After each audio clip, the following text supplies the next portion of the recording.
Chancellor Rachel Reeves announced a £22 billion black hole in public's finances. Jeremy Hunt looked furious when Chancellor Rachel Reeves claimed the Tories hid the true extent of Treasury overspend from the public. She said a projected £22 billion hole in the public finances was covered up by the previous Conservative government. Former Chancellor Jeremy Hunt says today's black hole is spurious. He added, "She will fool absolutely no one with a shameless attempt for tax rises she didn't have the courage to tell us about."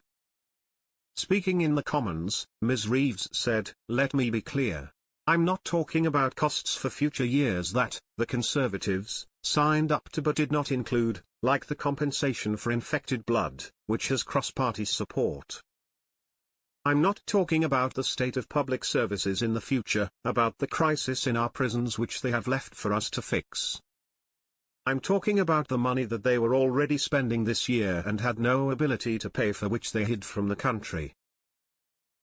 They had exhausted the reserve, and they knew that, but nobody else did. They ducked the difficult decisions, they put party before country, and they continued to make unfunded commitment after unfunded commitment, knowing that the money was not there, resulting in the position that we have now inherited. The reserve spent more than 3 times over only 3 months into the financial year, and they told no one. The scale of this overspend is not sustainable. Not to act is simply not an option.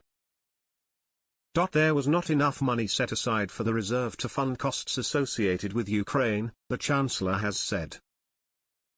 Ms. Reeves told the Commons, since 2022, the government, with the support of this whole House, has rightly provided military assistance to Ukraine in response to the Russian invasion.